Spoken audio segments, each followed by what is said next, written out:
स्वयं व्यासेन कृतिकां पुराणमिमां मध्ये महाभारतम् अद्वैतामृतवर्षिणीं भगवतीम् अष्टादशाध्यायिनीम् अम्ब त्वामनुसन्दधामि भगवद्गीते भवद्वेषिणी।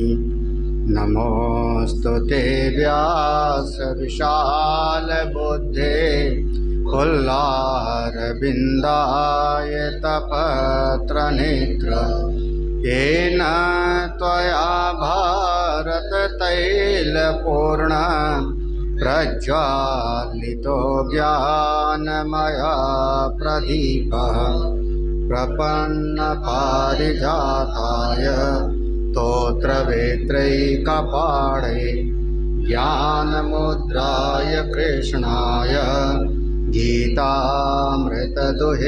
नमः।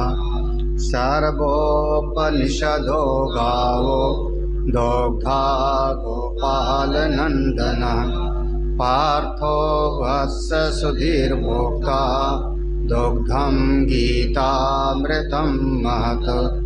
वसुदेवसुतं देवं कंसचाणूरमर्दनं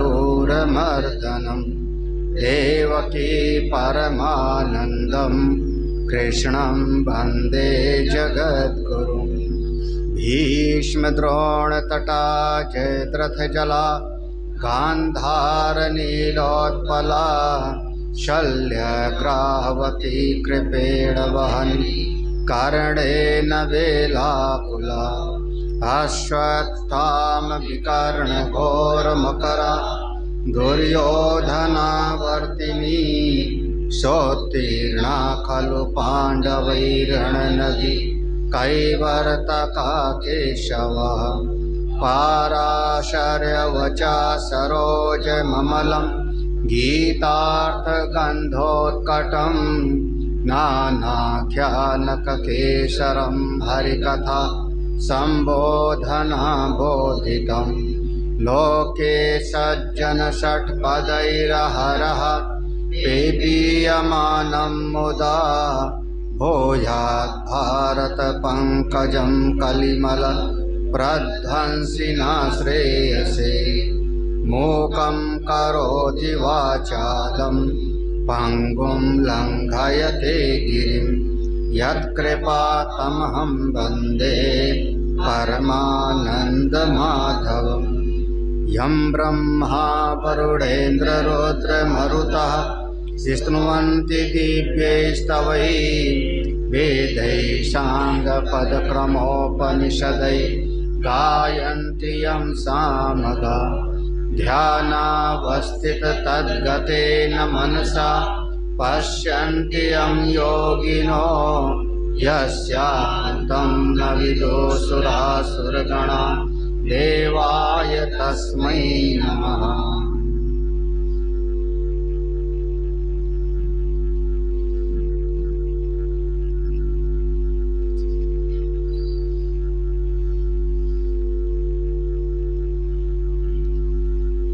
श्रीमद्भगवद्गीता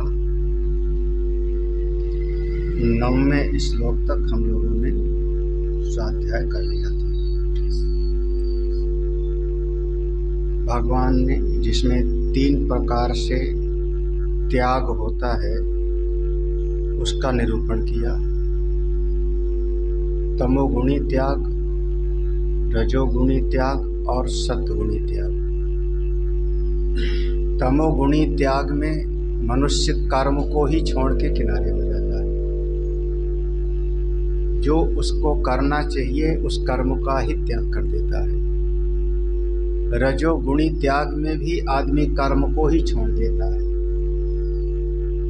लेकिन सत्वगुणी त्याग में कर्म को नहीं छोड़ता, अपितु अपने मन से कर्म के प्रति जो आसक्ति है और फल की आकांक्षा है उसका त्याग कर देता है। इसी का नाम हो गया सत्य। बाहर से परिवर्तन नहीं लग रहा है। जो सत्य गुणी है उस बाहर से वैसे काम करता दिखाई पड़ रहा है जैसे एक आम आदमी काम करता है। वो भी अपना दुकान चलाएगा, खेती करेगा, जो उसका कर्म है वो करता रहेगा।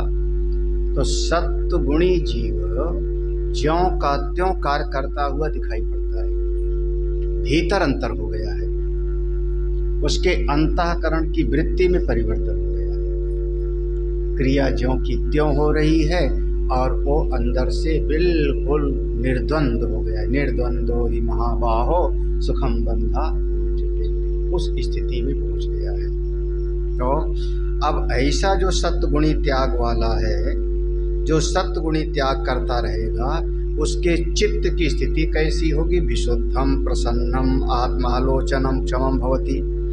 वो शांत रहेगा, शुद्ध रहेगा, प्रसन्न रहेगा और आत्मचिंतन के लिए सदैव तत्पर रहेगा।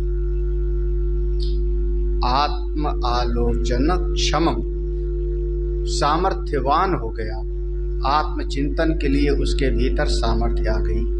और अब ऐसा साधक किस प्रकार से उसकी अपने आत्मस्वरूप में निष्ठा होती है, किस प्रकार से कर्म के प्रति दृष्टि होती है, उसका अपना तो स्वभाव अलग है, दूसरे भी जो कार्य करते रहते उनके प्रति क्या भाव होता है उसका भी यह निरूपण है। तो स्वयं के व्यवहार में और स्वयं से पृथक जो अन्यान है उनके भी व्यवहार में, दोनों के व्यवहार के प्रति ऐसे लोगों की दृष्टि क्या होती है, इस बात को भगवान 10वें श्लोक में कहते हैं। श्री भगवान उवाच न द्वेष्ट कुशलं कर्म कुशले नानुसज्जते त्यागी सत्वसमाविष्टो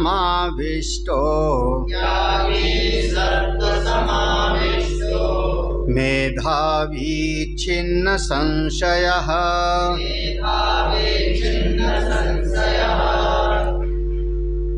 ना द्वेष्टि, यहाँ पर संधि विच्छेद है, द्वेष्टि धन अकुशल, ना द्वेष्टि धन अकुशल। तो अकुशलम कर्म न द्वेष्टि, जो ऐसा है, देखो कैसा है, नीचे उसके जो है विशेषण है, उस साधक के विशेषण है। त्यागी, सत्व गुण, सत्व समाविष्टा, मेधावी। तो ऐसा जो साधक है वो जिसके जीवन में सत्वगुणी त्याग की प्रधानता है, सत्वगुण की प्रधानता है, बुद्धिमान भी है, ऐसा साधक अकुशल कर्म से कोई द्वेष नहीं करता। अकुशल माने अशोभन। हो सकता है जो हमको पसंद नहीं है वो दूसरा कोई काम करता है, तो अगर कोई उस काम को करता है तो हमारा उससे कोई द्वेष नहीं है, लेकिन अब ये भी नहीं है कि मैं उससे जाकर के गले लगूं। अब हमारा कोई, देखो अकुशल माने अशोभन। हम लखनऊ के अपने आश्रम में जैसे सड़क पर मुड़ते हैं अंडा बेचने वाली दुकान लगता है, उसी रास्ते पे आगे शराब बेचने वाली दुकान है। एक आदमी शराब बेच रहा है, 10 लोग खड़े वहां पी रहे हैं। एक व्यक्ति अंडा बेच रहा है, 4 लोग खड़े खा रहे हैं। हमारे लिए उससे कोई लेना देना नहीं है, वो अशोभन है, लेकिन अब मैं वहां खड़ा होकर जिंदाबाद मुर्दाबाद थोड़े करूंगा। उससे हमारा कोई द्वेष नहीं है, हम अपने रास्ते चले जाते हैं। ठीक है, जिसका जैसा कर्म है वैसा वो करता रहेगा। तो देखो, ना द्वेष्टि अकुशलम कर्म, अकुशल अशोभन कर्म से कोई जलन नहीं है, जो करेगा सो भरेगा। कबीरा तेरी झोपड़ी गलकटियन के पास, जो करेगा सो भरेगा, तू क्यों बहुत उदास। तो ठीक है, दूसरा विपरीत देखो, फिर दूसरा देखो, कुशले कर्म, अबे ऐसा करना, कुशले कर्म ना अनुसज्जते। कुशल कर्म में, शोभन कर्म में, बढ़िया कर्म में, अब बढ़िया वाले कर्म में बहुत ज्यादा आसक्त नहीं हो सकता।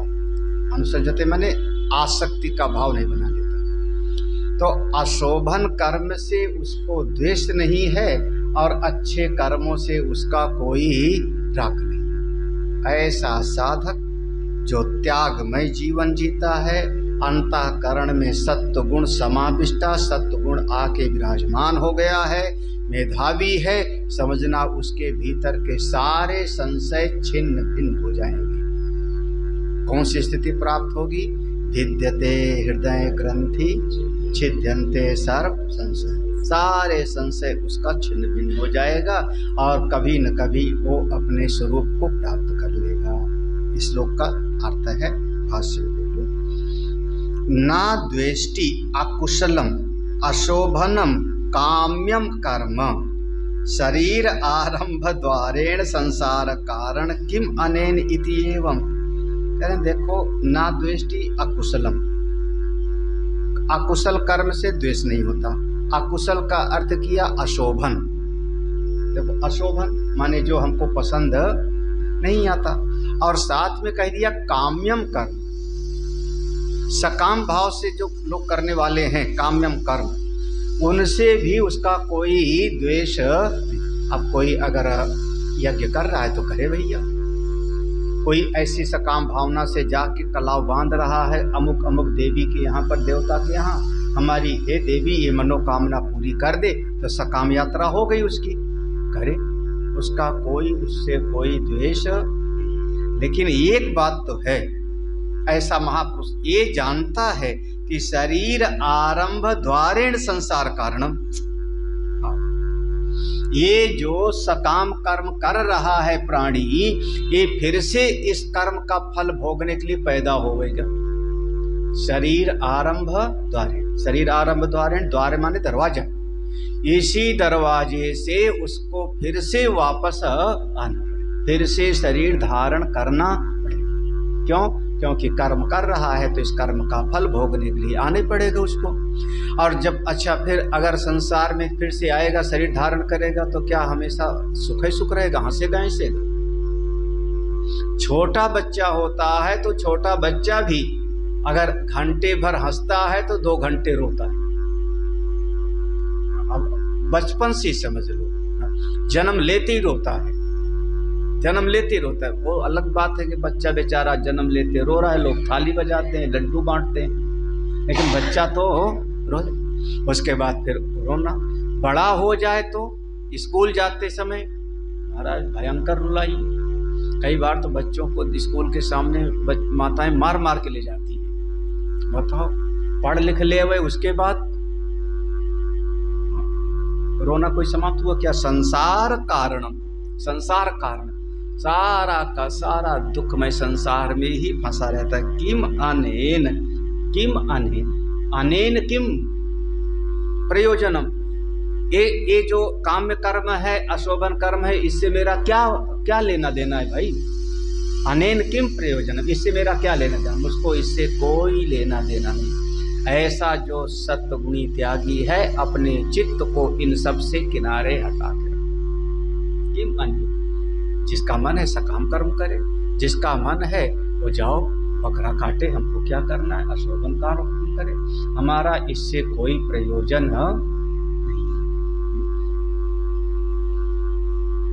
मजा तो तब आता है जब कहीं कोई रैली निकल रही हो, किसी की भी रैली निकल रही हो, नेता वगैरह की, और हम लोगों की गाड़ी पीछे फंस जावे, तो वो रैली वाले हमारी गाड़ी को भी उसमें फोटो वगैरह खींच के कर लेंगे कि हमारी रैली में ये भी सम्मिलित है।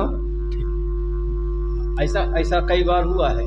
शादी विवाह में होता है, शादी विवाह में सड़क जाम है और सड़क में पीछे पीछे उनके पीछे पीछे हम भी चल रहे हैं कि मौका मिले और हम ओवरटेक करके निकल जाएं। उसी बीच में 4 लोग फोटो खींच रहे, ये भी बारात में, तो हम उनके साथ उस रैली में दिख रहे हैं, वो रैली के या शादी की बारात के बीच में हम दिख रहे हैं, मेरी गाड़ी दिख रही, मैं दिख रहा हूँ, फोटो में प्रमाण है, लेकिन फिर भी हमारा उससे क्या प्रयोजन? किम अनेन, इससे क्या लेना देना जी? हम तो मौका देख रहे, मौका ताड़ रहे हैं कि जैसे पावें और आगे हम।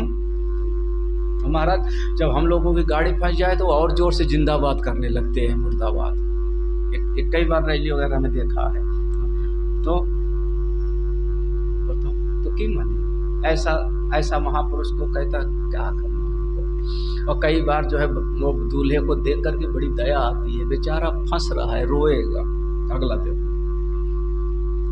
और क्या, एक दिन की खुशी आज बन जाओ सम्राट, घोड़े पर करके बैठा होता है, उतरता नहीं, प्रणाम वणाम नहीं करता उस समय पर। हाँ, सब समझ में आ जाता है आटे दाल का भाव थोड़े दिन ही। अगले ही पंक्ति पढ़ो। इसका दूसरा वाला है जो अकुशल के विपरीत कुशल।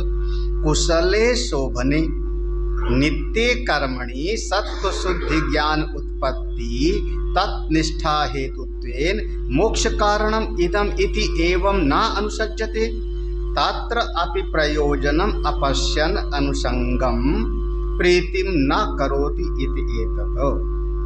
तो वो कुशले माने शोभने, कौन सा अच्छा कर्म, शोभन कौन सा, नित्य कर्मणि, जो नित्य कर्म है। पहले कहा था ना, नित्य नैमित्य कर्म करता रहेगा तो अंतःकरण की शुद्धि, संस्कार होगा, अंतःकरण की शुद्धि होगी। तो नित्य कर्म से सत्व शुद्धि, अंतःकरण शुद्ध होगा। अंतःकरण शुद्ध होगा तो ज्ञान उत्पत्ति, शुद्ध अंतःकरण के साथ में कहीं गुरु जी के पास जावेगा, उनके पास जाके वेदांत का श्रवण करेगा तो ज्ञान की उत्पत्ति होगी। फिर मनन निध्यासन करेगा तो तत्निष्ठा, तो उस अपने आत्मज्ञान में उसकी निष्ठा प्राप्त हो जाएगी। जब अपने आत्मज्ञान में निष्ठा प्राप्त हो जाएगी तो मोक्ष कारण, तो क्या हो जाएगा, मोक्ष को प्रदान करने वाला। अभी जो कुशल कर्म है, अच्छा कर्म है, नित्य नैमित्य कर्म है, अभी वो मुक्ति नहीं दे रहा है। चाहे हम कर रहे हैं चाहे कोई और कर रहा है, अभी मुक्ति नहीं दे रहा है, लेकिन वहां तक ले जाने वाला साधन है। अभी नित्य नैमित्तिक कर्म करेगा तो अंतःकरण शुद्ध होगा, फिर शुद्ध अंतःकरण से संत के पास जाएगा, फिर श्रवण मनन करेगा तो ज्ञान होगा, ज्ञान से फिर निधिध्यासन करेगा तो निष्ठा प्राप्त होगी, जब ब्रह्मनिष्ठा होगी तो मुक्ति होगी। ये सब उसको समझ में आता है। लेकिन फिर भी अब उसको इससे भी वो कहता है हमको इससे भी कोई प्रयोजन इदम इति एवं न अनुसज्जते। किसके लिए है? ये जो तत्ववेत्ता हो गया है, त्रिगुणातीत हो रहा है, तीनों गुणों त्याग से ऊपर जा रहा है, उसके लिए है। अगर अज्ञानी है तो साधक है तो उसको तो ये करना है नित्य नैमित्तिक कर्म, क्योंकि इसी से ज्ञान की उत्पत्ति होगी। ये उसकी बात आ रही है जो ये तीनों त्याग के द्वारा आगे बढ़ गया है। इसीलिए भाष्यकार ने उसको पहले कहा था विशुद्धम प्रसन्नम आत्मलोचनम, है ना। तो उसकी निष्ठा कैसे होगी? तो इस प्रकार से उसकी निष्ठा बन जाती है। तो तत्र अपि प्रयोजनम अपश्यन, जो तत्ववेत्ता है वो कहता है इस सड़क से तो मैं पार कर गया हूँ। ये जो नित्य नैमित्तिक कर्म है, अंतःकरण की शुद्धि है, फिर गुरु जी की सेवा है, वेदांत का श्रवण, ये तो रास्ता मैं पार कर चुका हूँ। अब इससे भी हमारा कोई विशेष प्रयोजन, इसलिए इससे भी उसका कोई ममत्व तो नहीं होता। अनुसंगम प्रीतिम न करोति, इससे भी कोई बहुत ज़्यादा, अब कोई झाड़ू लगा रहा है तो ठीक है, प्रशंसा कर दिया, तुम बहुत अच्छे हो, सेवा कर रहे हो, लेकिन उससे बहुत ज़्यादा राग नहीं बन जाता। अगर कोई अच्छे कर्म कर रहा है तो अपने कल्याण के लिए, कोई यज्ञ कर रहा है, वही 3 काम बताए थे ना, यज्ञ, दान और तप, वो बताए थे। अगर कोई यज्ञ, दान और तप तीनों कर्म कर रहा है तो उससे आसक्त नहीं हो जाता, कर रहा है अपने भलाई के लिए कर रहा है। इसने दान किया, अपना कल्याण करेगा, आगे बढ़ेगा, और नहीं दिया तो जाए अपना संसार में झेले, हमको क्या करना। उसका ना किसी क्या है, ना काहू से दोस्ती, ना हो काहू से क्या, ऐसी स्थिति में रहता है। ठीक है, राम है ना, अपने आप में मस्त। किसी ने कहा स्वामी जी जा रहा हूँ घर, हमने कहा बहुत बढ़िया, जाओ जाओ। उसने कहा ट्रेन छूट गई, ट्रेन आई नहीं, हमने कहा कोई बात नहीं, हर इच्छा। बोले फिर आश्रम में दिख रहे हैं झोला वोला लिए, कोई बात नहीं, राम भरोसे, राम भरोसे। फिर एक दिन झोला उठा के चल पड़ेंगे, अपने राम को कोई फर्क नहीं पड़ता, सब आया राम और गया राम। तो ऐसा त्यागी सत्व समाविष्टा, क्या बात है, समझ आ रहा है ना। हाँ, सरल। हाँ, वो वाला सूत्र याद है हमारा जो बार बार मैं बोलता हूँ कभी कभी, आगते स्वागतम कुर्यात् गच्छन्तम न निवारयेत्। ये हमारा एक बहुत बड़ा वाक्य है, बहुत एक शास्त्र का है, शास्त्र का पूरी श्लोक है। आगते स्वागतम कुर्यात्, जो आवे बहुत बढ़िया, भगवान की कृपा है, आइए। गच्छन्तम, बहुवचन में जाने वाले होंगे, ना निवारे, कभी मना मत करो। हाँ, चलो हाँ ठीक है, एक बोझा और कम हुआ एक जिम्मेदारी और कम, आए स्वागत है, जाए कोई परवाह नहीं। क्या हाँ, देखो सीख सको तो सीखो गुरु जी से, और क्या। अगर गुरु जी से सीख, बिल्कुल काहे के लिए परवाह करें। तो हाँ,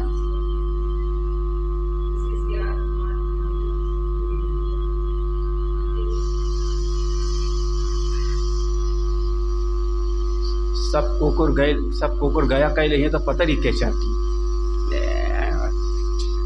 कड़वा मत बोलो, नहीं तो गोरखपुर वालों को चोट लग जाएगी, वैसे 4 साल दिखते नहीं। सब कुकुर गया कह ले हैं तो पता नहीं क्या चाहती। तो अभी तो गृहस्थी में थोड़ा 100 जूते खाएं, तमाशा घुस के देखें, और क्या। अगली पंक्ति पढ़ो जी संस्कृत पढ़ लो, शास्त्र पढ़ो। कहा पुनः असौ, देखो कहा पुनः यही है ना, कहा पुनः असौ, ऐसे कौन हो सकता है। ना तो अशोभन कर्म से उसका कोई द्वेष और न शोभन कर्म से कोई राग, चित्त उसका राग द्वेष से मुक्त, ऐसा कौन हो सकता है, कौन हो सकता है। तो उसके लिए इस श्लोक में जो नीचे वाली पंक्ति है उसका देखो अर्थ कर, त्यागी, पहला लक्ष्य है त्यागी। पूर्वोक्तेन संग फल परित्यागेन तद्वान त्यागी, यह कर्मणि संगम त्यक्त्वा तत्फलम च नित्य कर्म अनुष्ठायी सा त्यागी। देखो तो कौन ऐसा कर सकता है जिसको पहले बताया है, किसको बताया है, त्यागी पूर्वोक्तेन, जो पहले बताया था सत्वगुणी त्याग वाले को ना, कि रजोगुणी त्याग तमोगुणी के अलावा जो सत्वगुणी त्याग, जो ऐसा त्याग करने वाला है। भ्रम में ना पड़ो, इसलिए फिर से समझ लो, संग फल परित्यागेन, 2 चीज कहा था ना, संग का त्याग और फल का त्याग। संगम त्यक्त्वा फलम चयी, हाँ भ्रम में ना पड़े। तो सत्वगुणी त्याग वाले को, रजोगुणी वाले त्याग का नहीं, तमोगुणी वाला नहीं, सत्वगुणी त्याग वाला जो है, और सत्वगुणी त्याग से आगे जो बढ़ा है और जाके ज्ञान प्राप्त करके वो आगे बढ़ गया है, तद्वान त्यागी। और फिर उसके साथ में यह कर्मणि संगम त्यक्त्वा तत्फलम च, जो कर्मों में आसक्ति का त्याग करके, फल का त्याग करके नित्य कर्म अनुष्ठान करता रहता है, उसी को हम कह रहे हैं त्यागी।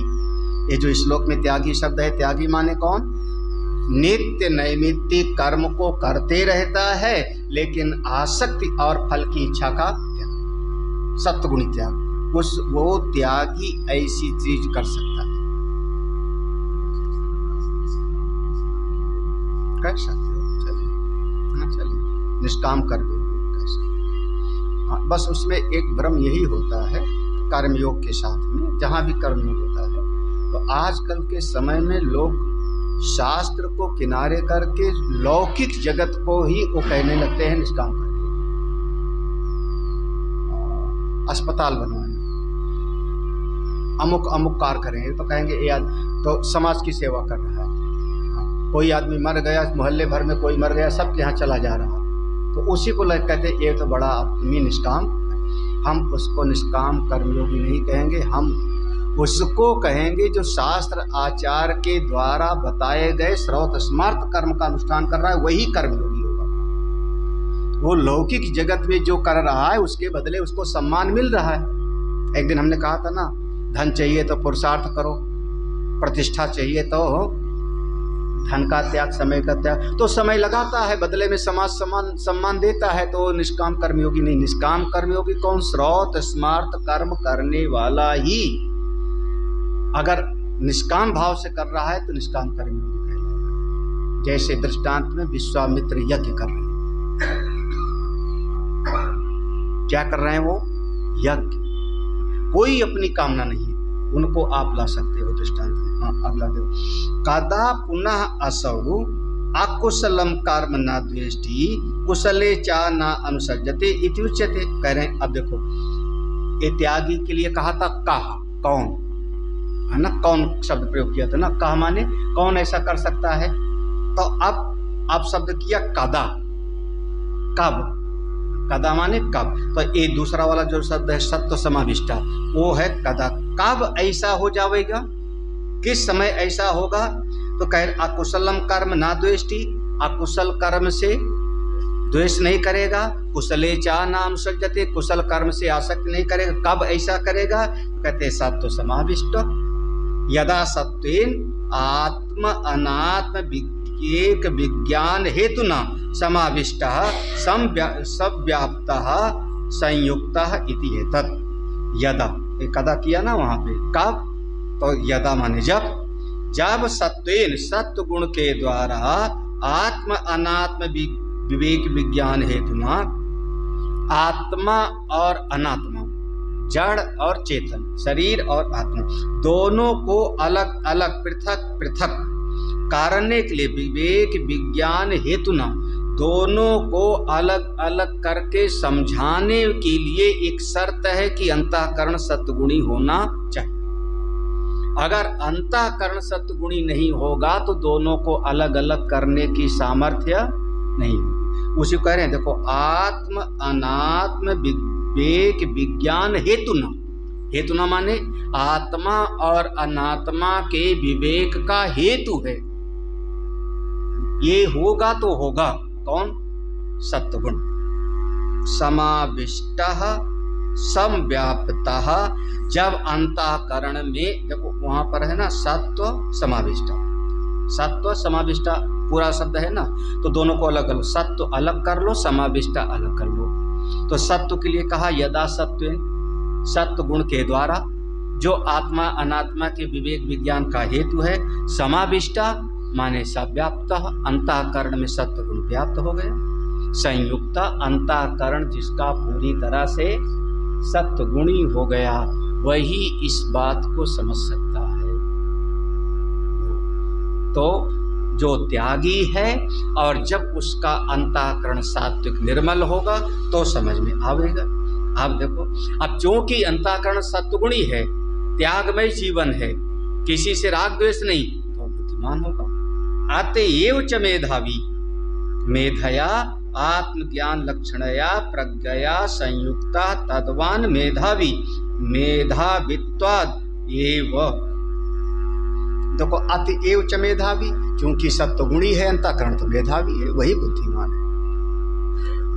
और डिग्री से हम बुद्धिमान नहीं समझते, कौन कितनी डिग्री लेके आया है, ये बहुत बड़ा भ्रम है। उत्तर प्रदेश में चपरासी की नौकरी की पोस्ट निकली थी, और उसमें 10-12 तो पीएचडी किए हुए लोगों ने एप्लीकेशन दिया था।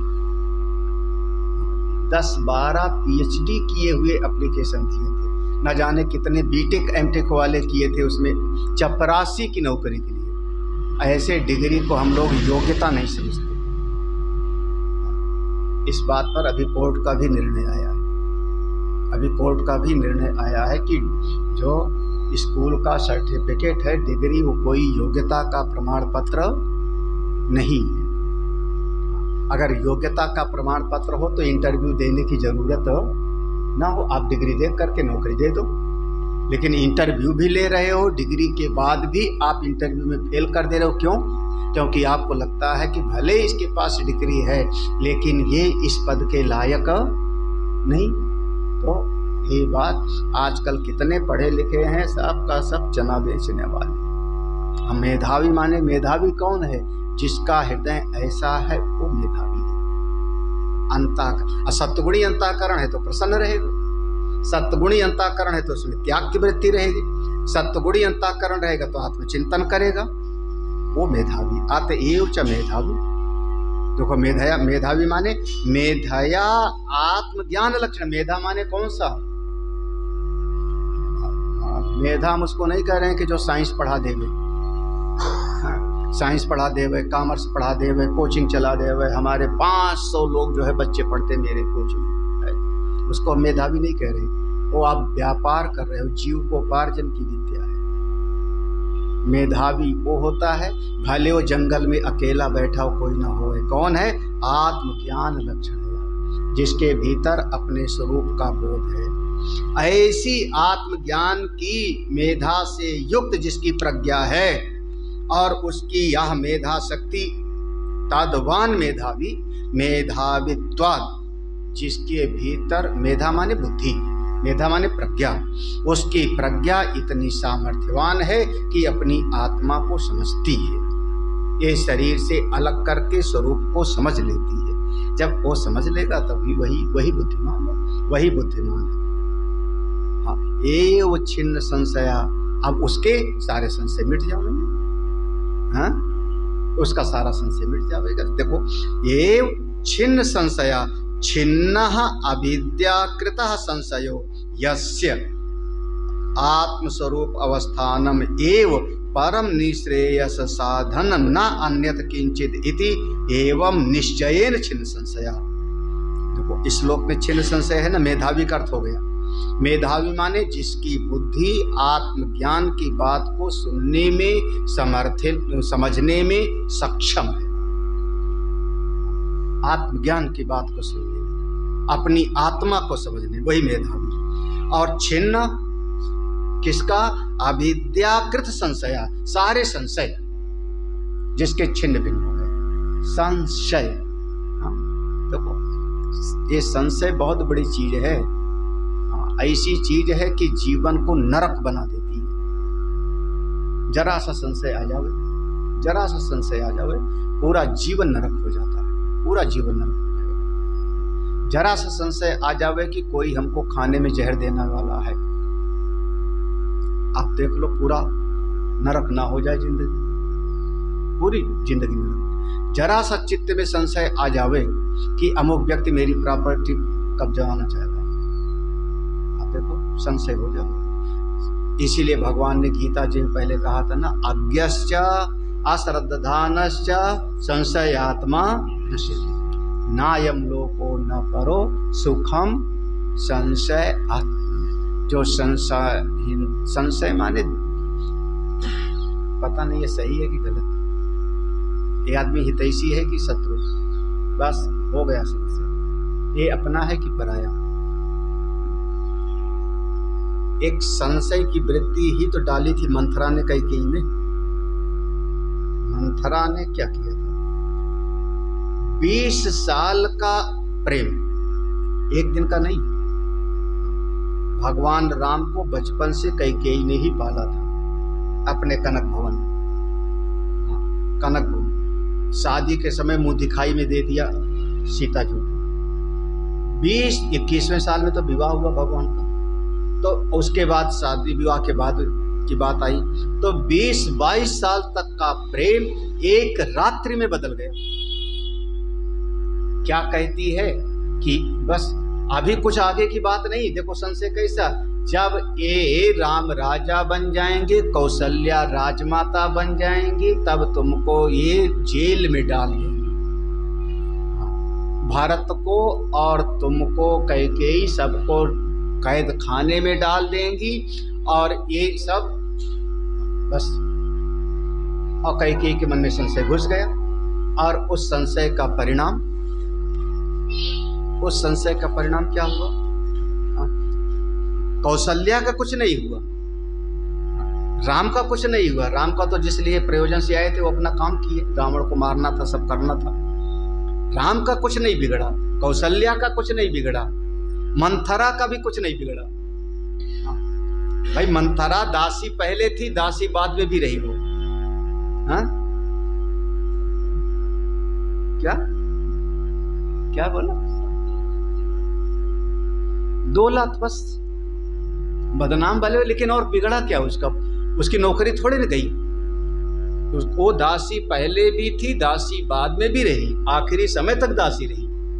बिगड़ा सबसे ज्यादा किसका? जिसके मन में संशय आए, संशयात्मा, बस उसके जीवन का सारा नरक हो गया। तो ये जो चित्त में संशय है आता कहां से? अविद्या से, अज्ञान से।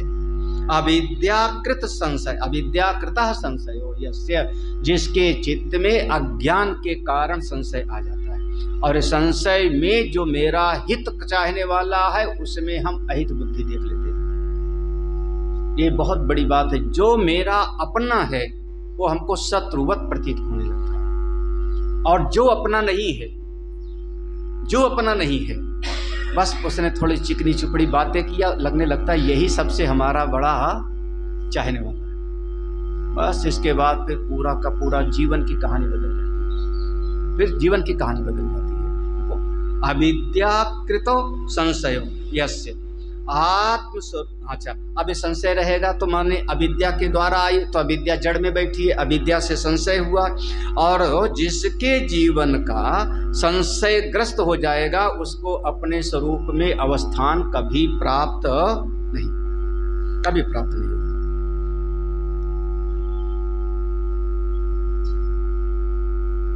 अपनी आत्मा में अवस्थिति हमको चाहिए। आत्मस्वरूप अवस्थानम एवं परम निश्रेय साधनम। अब ऐसा साधक कौन है? ऐसा साधक कौन है? उसके चित्त में एक बात बहुत अच्छी तरह से बैठ गई है कि आत्मस्वरूप में स्थिति के लिए, परम निश्रेय साधन की प्राप्ति के लिए, मोक्ष की प्राप्ति के लिए यह शास्त्र और ये आचार्य, इनके अलावा और कोई साधन नहीं। समझना, उसी के भीतर का संशय छिन्न हो गया है। छिन्न संशय, छिन्न माने मिट जाना, कट जाना, संशय माने संशय। संशय किस विषय में? ये संशय दो विषय में होता है, प्रमाणगत संशय और प्रमेयगत संशय पढ़ाया होगा। प्रमेयगत संशय, प्रमाणगत संशय, है ना। तो उसके चित्त में वो प्रमाणगत जो संशय है पक्का मिट गया है। क्या? आत्मस्वरूप की अवस्थिति के लिए केवल ये श्रुति, उपनिषद, प्रस्थानत्रयी और आचार्य का उपदेश ही एकमात्र उपाय है। इसके अलावा और कोई उपाय नहीं। चाहे जितना आप कुछ भी कर लो, तो इस विषय में अब उसको कोई डावाडोल नहीं कर सकता। छिन्न संशय त्यागे सत्व समाविष्टो मेधावी छिन्न संशय। तो त्यागी माने उसके अंतःकरण में सत्वगुणी त्याग है। वो कब ऐसा हो जाता है? जब अंतःकरण में सत्वगुण का आविर्भाव है, उसके बाद उसकी मेधा शक्ति जग गई और उसके भीतर के संशय सारे मिट गए। अब अगली बात,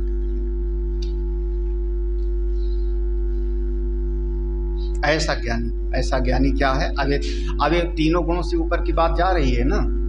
तीनों, यह अधिकृतः पुरुषः पूर्वोक्तेन प्रकारेण कर्म योग अनुष्ठानेन क्रमेण संस्कृत आत्मा सन जन्म आदि विक्रिया रहितत्वेन निष्क्रियम आत्मानम आत्मत्वेन संबुद्धः सह सर्वकर्माणि मनसा सन्न्यस्य नैव कुर्वन्न कार्यं आसीनः नैष्कर्म्य लक्षणाम ज्ञान नष्टाम अस्मिते। यह अधिकृता जो ज्ञान का अधिकारी पुरुष है, जो ज्ञान का अधिकारी, दो प्रकार की निष्ठा थी ना, कर्म की और ज्ञान की, दो निष्ठा है। तो पहले कर्म निष्ठा का अधिकारी था, बाद में वो ज्ञान निष्ठा का अधिकारी हो गया। तो पहले पूर्वोक्तेन प्रकारेण कर्मयोग अनुष्ठान, जब पहले कर्म का अधिकारी था, यह अधिकृता जब कर्म का अधिकारी था तो उसने जैसा पहले बताया गया था वैसे अच्छी प्रकार से उसने कर्म को किया। श्रुति स्मृति प्रतिपादित श्रौत स्मार्त कर्म को उसने ठीक प्रकार से किया, वही यज्ञ दान तप आदि को छोड़ा नहीं। और जब ठीक प्रकार से कर्म करता रहा नित्य नैमित्तिक, तो अनुक्रमेण संस्कृत आत्मासन, तो क्रम से भाई यज्ञ दान तप करते करते उसका अंतःकरण हो गया शुद्ध, संस्कृत आत्मा, अंतःकरण शुद्ध हो गया। जब अंतःकरण शुद्ध हो गया तो अंतःकरण शुद्ध हो करके वो जिज्ञासा जग गई, आत्मा को जानना चाहते हैं, ब्रह्म क्या है, परमेश्वर का स्वरूप क्या है। तब किसी संत के पास गया, संत के पास गया तो संत के पास जब गया तो उपदेश क्या दिया कि ये जो तुम्हारा शरीर है इसका जन्म हुआ, घटता बढ़ता है, बीमार होता है, नष्ट होता है। ये शरीर तुम नहीं हो। जन्म आदि विक्रिया रहित त्वं। ये शरीर आदि जिसका जन्म होता है, विकार होता है। शरीर में 6 विकार माना गया। हाँ, अस्ति, जायते, वर्धते, विपरिणमते, पक्षीयते और विनश्यति, है ना। अब इसमें थोड़ा सा जो है मतभेद है, अस्ति पहले लाएंगे कि जायते पहले लाएंगे। तो इस पर 2 मत हैं, दोनों मान्य हैं, दोनों मान्य हैं।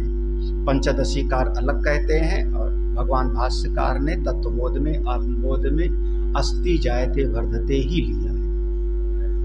हाँ, तत्वबोध में अस्ति जायते वर्धते, पंचदशीकार ने जायते अस्ति, दोनों बातें हैं। अब उसमें अगर गर्भ की स्थिति को लेकर के चलोगे तो फिर अस्ति पहले आएगा। आप जैसे आपने कह दिया ना, गर्भाधान पेट से है शब्द लगाया कि नहीं। हाँ, 2 महीने का गर्भ है, क्या कह रहे हैं आप, अभी तो जन्म ही नहीं हुआ है। अस्ति, हाँ अस्ति, ये तत्वबोध में शब्द यही अस्ति जायते, उसी में आया ना भगवान भाष्यकार का, और भी एक आध जगह पर है। तो दोनों बातें माननी है। और कि पहले है, फिर जन्म हुआ, उसके बाद उसका क्रम चलता है। और अगर गर्भ को नहीं लेते तो जन्म से शुरू होता है। तो जायते के साथ में लगाया क्या, जन्म लिया है, जन्म हुआ है, तो है शब्द लगाया ना। तो जायते, फिर उसकी सत्ता दिखाई पड़ने लगी। जन्म लिया तो उसके बाद हम उसको देखने लगते हैं। दूसरा भी कहता है बच्चा है, क्या है, लड़की है कि लड़का, यही कहा होगा ना। क्या पैदा हुआ, लड़की है कि लड़का है। तो आदमी का नहीं, लड़का है। तो जन्म के बाद अस्ति। तो ये दोनों बातें हम स्वीकार कर लेते हैं, हमारा विरोध नहीं है, जिसको जो समझना चाहे।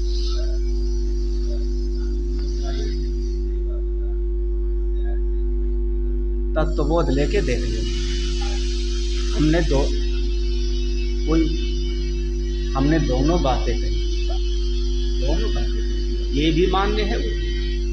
जब हमने भगवान भाष्यकार का नाम ले लिया तो सारी बातें खत्म हो गई। फिर विद्यारण स्वामी नंबर 2 पर आ जाएंगे, भाष्यकार हमारे, है ना। तो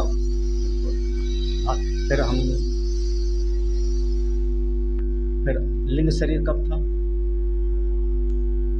सूक्ष्म शरीर था तब थे कि नहीं आप, तो अस्थि पहले आएगा कि नहीं। शरीर का आपका जन्म, पंचभौतिक शरीर का, लेकिन सूक्ष्म शरीर आपका, तो फिर तो है। आप बताइए, उसका खंडन नहीं होगा, वो वहां पर जो शरीर के जन्म से मृत्यु पर्यंत, अभी सवेरे हमने पढ़ा था निषेकादि शमशान पर्यंत, ऐसे पढ़ा था। तो जन्म से मृत्यु के पर्यंत का वहां पर विकार का जो है बाध किया गया, और वो श्रुति है। वो चूंकि अब गीता मत बोलिए ना, वो तो श्रुति है, काठक श्रुति है। तो न जायत, एक शब्द में अंतर है, न जायते म्रियते वा विपश्चित। हाँ, देखो अब हमने कदाचित बोला या विपश्चित बोला तो अंतर हो जाएगा। कदाचित की विपश्चित, हाँ? गीता में क्या है, हाँ बस। तो उपनिषद में जब श्रुति हो गई तो उसमें अंतर आ जाए। न जायते म्रियते वा विपश्चित नायम भूत्वा, वो पढ़ लेना। तो यह अधिकृता, देखो फिर से, यह अधिकृता जो अधिकारी है, ऐसा पुरुष किसका, पहले कर्म का अधिकारी था। पूर्वोक्तेन प्रकारेण, पूर्व जैसे बताया था, पहले कर्म निष्ठा का अधिकारी था। तो कर्म योग अनुष्ठान, पहले कर्म योग का अनुष्ठान किया, उसके बाद क्रमेण संस्कृत आत्मा सन, तो उसके शरीर का अंतःकरण की शुद्धि हो गई। जब अंतःकरण की शुद्धि हो गई, संत के पास गया, आचार्य के पास गया, तो उन्होंने क्या कहा, जन्मादि विक्रिया रहितत्वे, ये जो जन्म आदि विकार होते हैं, इन शरीर से तुम परे हो, ये शरीर ही नहीं हो। कौन? शरीर से अलग कौन हो? निष्क्रियम आत्मानम। अरे आप शरीर में क्रियाएं होती हैं, शरीर वाले नहीं हो, आप तो निष्क्रिय आत्मा हो। आत्मा अब जब उपदेश दिया गुरु जी ने तो आत्मत्वेन संबुद्धा, संबुद्धा माने जग गया, होश में आ गया। मैं ऐसा आत्मा हूं, कहाँ फंसा पड़ा था शरीर में, मैं तो ऐसा आत्म निष्क्रिय अचल अविकारी, मैं तो ऐसा आत्मा हूं। तो आत्मा तेन संबुद्धा, अपनी आत्मा को समझ लिया उसने। जब अपनी आत्मा को समझ लिया तब उस समय ऐसा महापुरुष सर्व कर्माणि मनसा संन्यासास्ते, समस्त कर्मों को मन से उसने छोड़ दिया। अब उसके बाद महाराज सब कर्मों को छोड़ दिया तो शरीर तो भिक्षा मांगने गया था, शरीर तो स्नान किया था, वो तो दिखाई पड़ रहा है। आपने कहा सब कर्मों को छोड़ दिया, सर्व कर्माणि मनसा, तो कहा शरीर जो कर रहा है उसके भीतर शरीर के करने का कोई अहम वृत्ति नहीं है। नैव कुर्वन् न कारयन् आसीना, नैष्कर्म की सिद्धि हो गई उसको। नैष्कर्म लक्षणाम ज्ञान निष्ठाम अस्नुते, उसको ज्ञान की निष्ठा प्राप्त हो गई, अपनी महिमा में रहता है, अपने बोध में रहता है, फिर अपनी महिमा में रहता है, अपने स्वरूप में रहता है। बस पहुंच गया। अब देखो फिर से आगे, इति एतत् पूर्वोक्तस्य कर्मयोगस्य प्रयोजनम अनेन श्लोकेन उक्तम। इति एतत्, इस प्रकार से, पूर्वोक्तस्य कर्मयोगस्य, पूर्व में जो कर्मयोग का निरूपण किया गया है उसका प्रयोजन यही क्रम से है। समझिए, क्रम से है। क्रम से माने कर्मयोग से अंतःकरण की शुद्धि, कर्मयोग से मुक्ति नहीं है, कर्मयोग से सीधे मुक्ति नहीं है। क्रम से माने कर्म से अंतःकरण की शुद्धि, और अंतःकरण की शुद्धि से जब वो संत के पास गया, उपदेश प्राप्त किया, तब वो जन्मादि विक्रिया रहितत्व, शरीर से अलग अपनी आत्मा को जाना। तो कर्म योगस्य प्रयोजनम, तो पूर्व के कर्मयोग का प्रयोजन एक क्रम से था। अनेन श्लोकेन उक्तम, इस श्लोक के द्वारा यही बताया गया है।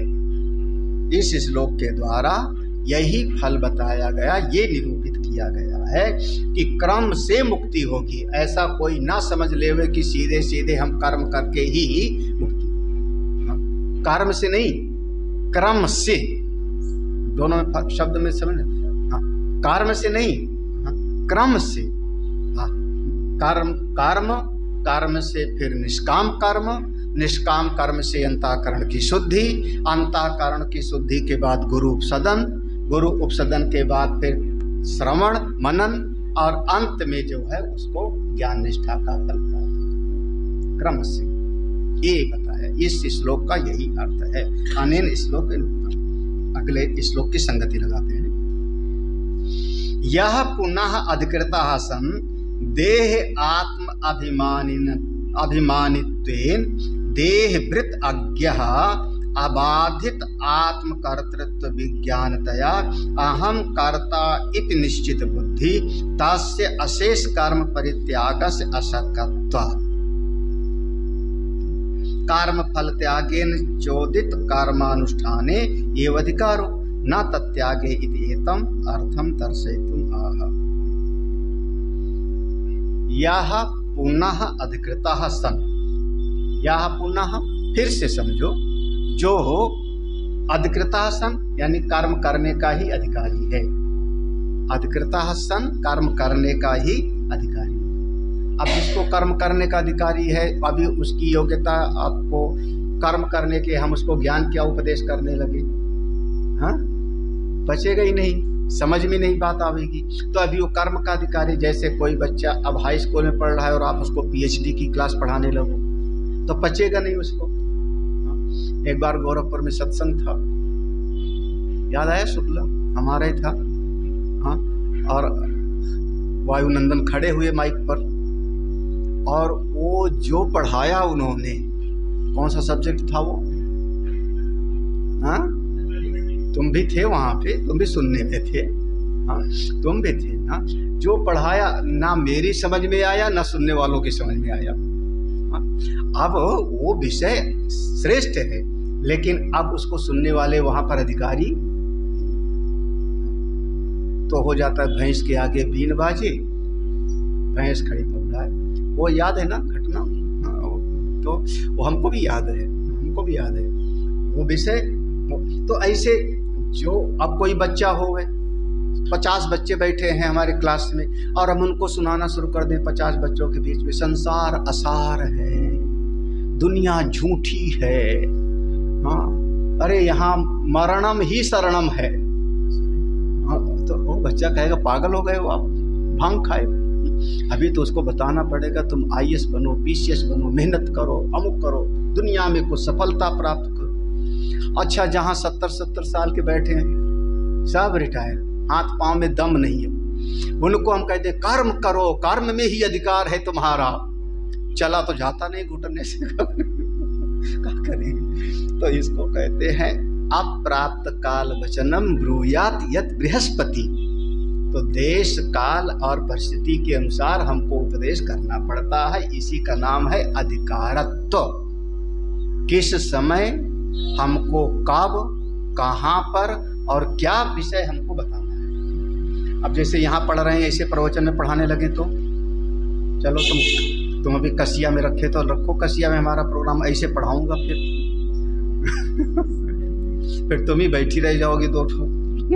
तो अब वहाँ इसका अधिकारी, वहाँ एक अलग तरीके का थोड़ा होता है। तो यह पुनः अधिकृत आसन, देखो जो अभी ज्ञान के लायक नहीं है, किसके हैं? कर्म के ही अधिकारी हैं। उनके क्यों कर्म के अधिकारी हैं? कर्म के अधिकारी क्यों भाई? पहले शुरुआत में सबको ब्रह्म ज्ञान दे दो, मुक्त हो जाओ मैं। कर्म के अधिकारी क्यों है? तो कहते हैं देहात्म अभिमानित्वेन देहभृत। सबसे बड़ी बात की शरीर का उनको बड़ा अभिमान है। तो महाराज इस शरीर को खिलाओ पिलाओ, यही काम आवेगा, सजाओ संवारो, हे महाराज खा पी लो, काम आवेगा। तो देहात्म अभिमानित्व, ये शरीर का अभिमान है, और शरीर का अभिमान के साथ में देहवृत इस शरीर को खिलाने पिलाने में पड़े रहते हैं। साथ ही साथ एक चीज और, अज्ञ माने अभी अकल के भी, अकल से भी कमजोर है, अज्ञानी है। शरीर से अभिमान और अज्ञानी है।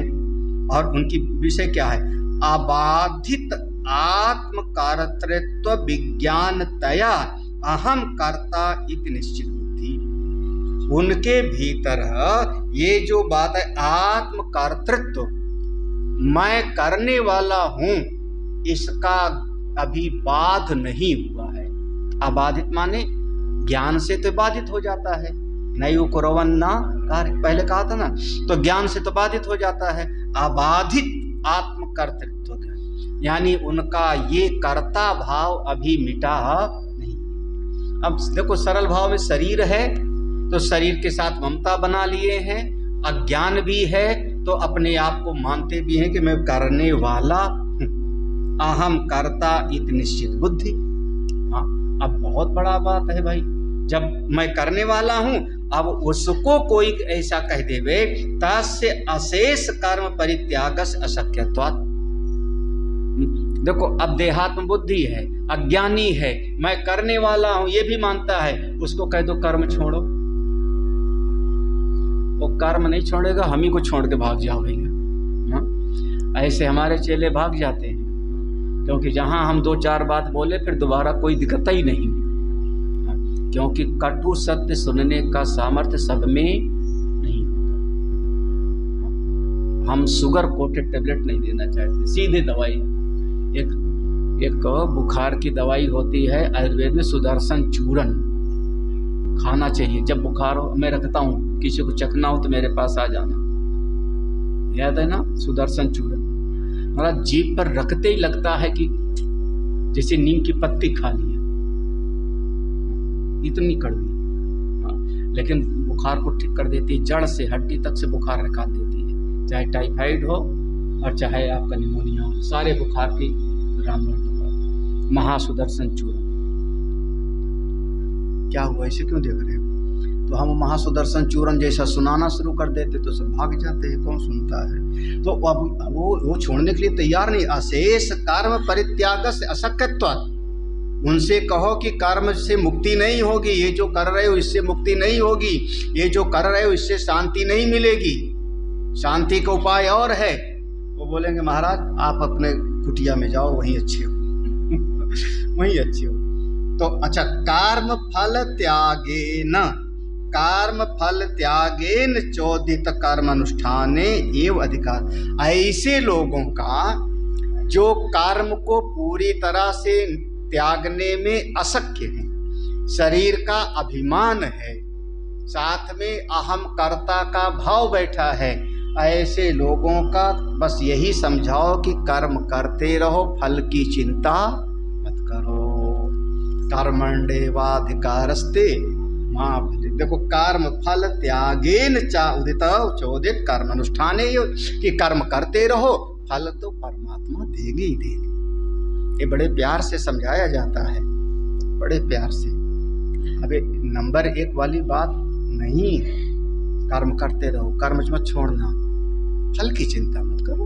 जब कर्म बढ़िया करोगे तो फल तो अपने आप ही मिलेगा, प्रकृति से मिलेगा, परमात्मा की कृपा से मिलेगा। कर्म क्यों छोड़ना? तो कब तक कर्म करते रहें? बोले जब तक जियो तब तक करते रहो। कुर्वन्नेवे कर्माणि, श्रुति कहती है यावत जीवेत तावत जोत, जब तक जियो तब तक यज्ञ करते रहो। सवेरे हवन करो, शाम को हवन करो, श्रुति कहती है ऐसे। हाँ, फल की चिंता मत करना, फल की चिंता मत करना। जाप करते रहो, जाप करते रहो, पूजा करते रहो, सत्संग का श्रवण मनन करते रहो। देखो ये है, लेकिन पहले ही सोच लो कि हम ऐसा जो है, बस आप बता दो गुरुजी हमारा ब्रह्म से ब्रह्म सायुज्य कब हो जाएगा? परसों हो जाएगा। तो फल की चिंता हो गई। इसका मतलब क्या हो गया? फल की चिंता। नहीं समझे ब्रह्म सायुज्य शब्द? अरे ब्रह्म से मिल जाना, एक ही भूत हो जाना, बूंद समुद्र में समा जाना, कब होगा? तो मतलब फल की चिंता। आपका अधिकार किसमें? ऐसे लोगों का यही उपाय बताया जाता है, कर्म फल त्यागेन, कर्म फल के त्याग में ही चोदित कर्मानुष्ठाने, जो उपनिषद श्रुति के मंत्र हैं उनके द्वारा, श्रौत स्मार्त कर्म के द्वारा कर्म अनुष्ठान में ही अधिकार है। न तत्यागे, कर्म को छोड़ मत देना। इति एतम अर्थम दर्शयितुम आहा, इसी बात को दिखाने के लिए अगला वाला श्लोक भगवान कहते हैं। किसके लिए? अब अगला वाला श्लोक किसके लिए है? देखो, ये वाला श्लोक हो गया ना द्वेष्टि अकुशलम कर्म, ना कुशले नानुसज्जते, कुशले नानुसज्जते त्यागे सत्व। ये वाला हो गया तीनों गुण से जो परे हो रहा है। और ये वाला श्लोक हो रहा है किसके लिए? जो कर्म का अधिकारी है, देहात्म बुद्धि है, भीतर अज्ञान है, मैं करता हूँ इस वृत्ति के साथ में जो कर्म कर रहा है, उसके लिए अब अगला वाला श्लोक है। क्योंकि वो कर्म को पूरी तरह से त्याग नहीं सकता। अशेष कर्म परित्याग अशक्यत्वात्। कितना स्पष्ट भाष्यकार का शब्द है, बिल्कुल स्पष्ट है। अगला श्लोक कल पढ़ेंगे कि अभी पढ़ लें? हाँ, नहीं तुम बताओ। आज ज्यादा कठिन नहीं हुआ होगा ना, इसीलिए। कठिन होता है तो सोचते हैं कि कब खत्म होवे। नाहि देह भृता शक्यम त्यक्तुम कर्माण्यशेषतः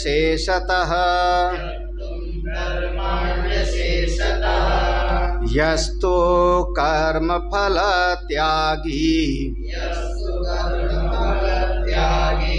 सत्यागीत्यभिधीयते।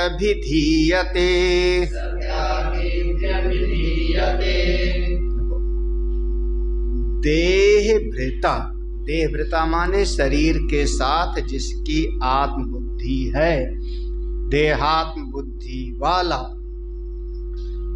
वो का अशेषतः कर्माणि त्यक्तुम न शक्यम, पूरी तरह से कर्मों का त्याग करने में समर्थ्य नहीं।